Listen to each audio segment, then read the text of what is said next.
Study IQ IAS, अब तैयारी हुई affordable. Study IQ presents the podcast में आप सबका स्वागत है।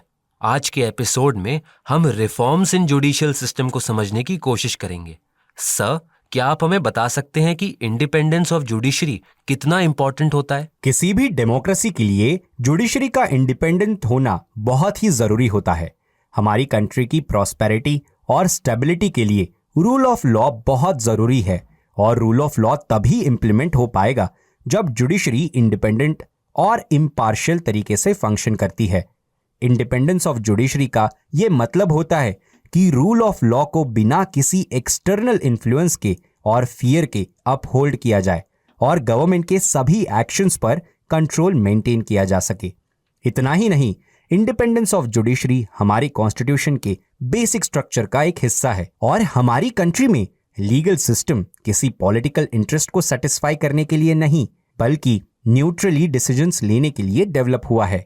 हमारे कॉन्स्टिट्यूशन में ऐसे बहुत सारे प्रोविजंस है जो इंडिपेंडेंस ऑफ जुडिशरी को एस्टैब्लिश करते हैं, जैसे कि आर्टिकल 124 से लेकर आर्टिकल 147 सुप्रीम कोर्ट के जजेस की अपॉइंटमेंट के बारे में बात करते हैं, और आर्टिकल 214 से लेकर आर्टिकल 231 हाई कोर्ट के जजेस की अपॉइंटमेंट्स के बारे में बात करते हैं। हावेवर, इंडिपेंडेंट जुडिशरी का मतलब नॉन अकाउंटेबल जुडिशरी नहीं होता। सर, क्या आप जुडिशियल अकाउंटेबिलिटी की इंपॉर्टेंस को हाईलाइट कर सकते हैं? किसी भी डेमोक्रेसी के अंदर जुडिशियल अकाउंटेबिलिटी बहुत ही जरूरी होती है।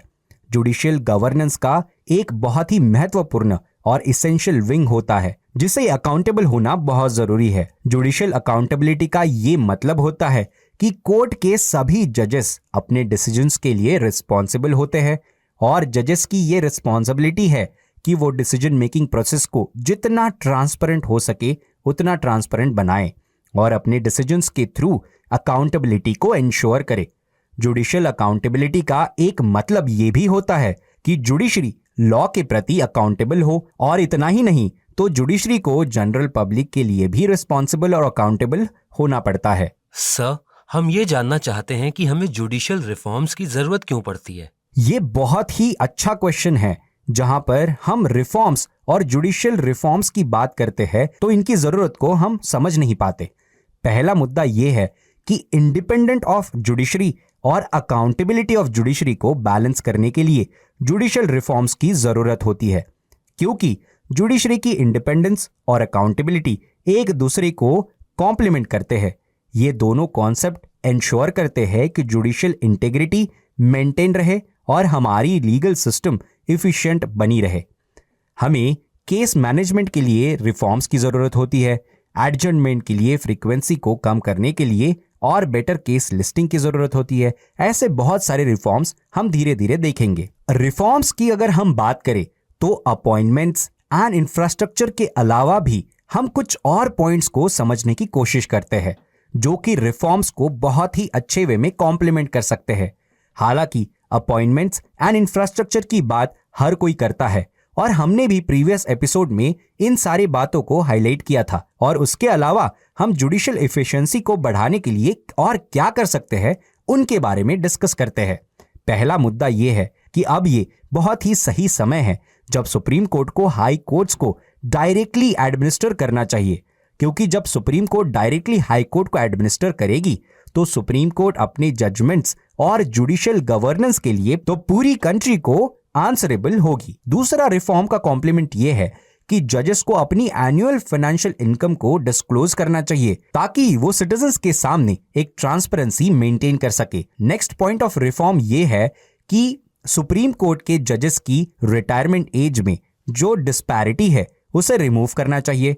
जैसे हाई कोर्ट के जजेस 62 इयर्स की एज में रिटायर होते हैं और सुप्रीम कोर्ट के जजेस 65 इयर्स की एज में रिटायर होते हैं, लेकिन एक इफिशिएंट लीगल सिस्टम इंश्योर करने के लिए रिटायरमेंट एजेस के बीच को जो डिफरेंस है उसे खत्म करना चाहिए। नेक्स्ट रिफॉर्म जो कॉम्प्लीमेंट करेगा वो ये है कि रिटायर्ड जजेस के लिए पब्लिक सर्विस का एक ऐसा कैडर क्रिएट होना चाहिए जहां पर उन रिटायर्ड जजेस का एक पूल बनाया जाएगा और उन्हीं के थ्रू कुछ कॉन्स्टिट्यूशनल या फिर स्टैट्यूटरी पोस्ट के लिए अपॉइंटमेंट्स फॉरवर्ड किए जाएंगे। नेक्स्ट रिफॉर्म ये है कि चीफ जस्टिस ऑफ इंडिया को अपॉइंट करने के प्रोसेस में भी रिफॉर्म्स लाने चाहिए। हमने ये प्रैक्टिकली देखा है कि सुप्रीम कोर्ट के सीनियर मोस्ट जज को चीफ जस्टिस ऑफ इंडिया बनाया जाता है या अपॉइंट किया जाता है, लेकिन कॉन्स्टिट्यूशन के अंदर ऐसी कोई भी प्रोविजन मेंशन नहीं है। नेक्स्ट पॉइंट ऑफ रिफॉर्म ये है कि एक नेशनल जुडिशियल इंफ्रास्ट्रक्चर कॉर्पोरेशन को सेटअप किया जाए। हमारे चीफ जस्टिस ऑफ इंडिया ने भी एक NJIC सेटअप करने के लिए प्रस्ताव रखा है ताकि ट्रायल कोर्ट्स के अंदर बेटर जुडिशियल इंफ्रास्ट्रक्चर एनफोर्स किया जा सके। बहुत बार ऐसा देखा गया है कि गवर्नमेंट्स जुडिशरी के इंफ्रास्ट्रक्चर के लिए काफी ज्यादा बजट तो अलोकेट करती है, लेकिन उनके डिसबर्समेंट और उनके खर्च करने के लिए ऐसी एक कोई कॉर्पोरेशन ना होने के कारण उन फंड्स को खर्च करने के अंदर इनएफिशिएंसी पाई जाती है। नेक्स्ट रिफॉर्म यह है कि एक national court of appeal setup की जाए।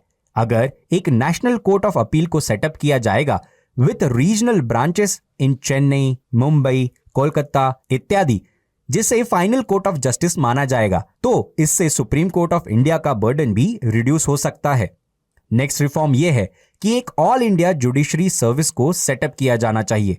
अगर पैन इंडिया सर्विस कैडर होगी तो बेटर एंड क्वालिफाइड जजेस लीगल सिस्टम में एंटर होंगे। नेक्स्ट रिफॉर्म है कि टेक्नोलॉजी के इंक्लूजन से रिलेटेड अगर आर्टिफिशियल इंटेलिजेंस और मशीन लर्निंग जैसे टूल्स को जुडिशियल सिस्टम में इथिकली और रिस्पॉन्सिबिलिटी के साथ यूज करे तो उनकी इफिशिएंसी एडवांस की जा सकती है।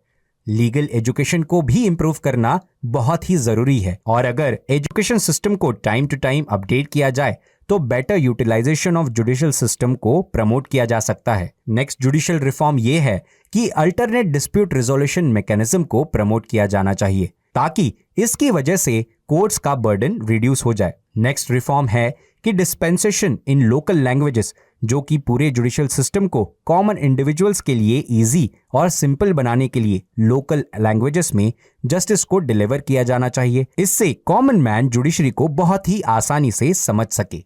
तो इस टॉपिक को कंक्लूड करते हुए हम सबको ये समझना चाहिए कि जुडिशियल चैलेंजेस सिर्फ एक लेवल पर ही नहीं बल्कि मल्टीपल लेवल्स पर होती है। सभी चैलेंजेस को मल्टीपल लेवल्स पर और स्टेक होल्डर्स डील करने के लिए एक प्रोलॉन्ग्ड अप्रोच की जरूरत होती है। और इतना ही नहीं, जुडिशियल इंडिपेंडेंस और जुडिशियल अकाउंटेबिलिटी को बैलेंस करना बहुत ही जरूरी है। सभी जुडिशियल रिफॉर्म्स को इंप्लीमेंट करने के लिए सारे स्टेक होल्डर्स जैसे कि गवर्नमेंट, जुडिशरी, बार और जनरल पब्लिक के बीच कोऑर्डिनेशन और कोऑपरेशन बहुत ही जरूरी है। ये सब जुडिशियल सिस्टम के स्टेक होल्डर्स है और सभी को इफिशिएंटली कंट्रीब्यूट करना होगा for betterment and efficiency of judicial system. Sir, thank you for giving us the information. Dear listeners, आज के पॉडकास्ट को हम यहीं पर कंक्लूड करते हैं। नेक्स्ट एपिसोड में एक नए टॉपिक के साथ हम फिर से आपसे कनेक्ट करेंगे। तब तक आप स्टडी IQ के साथ बने रहिए एंड कीप स्टडिंग। आप study IQ presents the podcast को सभी ऑडियो स्ट्रीमिंग प्लेटफॉर्म्स पर सुन सकते हैं, जैसे Spotify, hub hopper, Apple podcast, Google podcast etcetera. Links को कमेंट सेक्शन में पिन किया गया है। Thank you.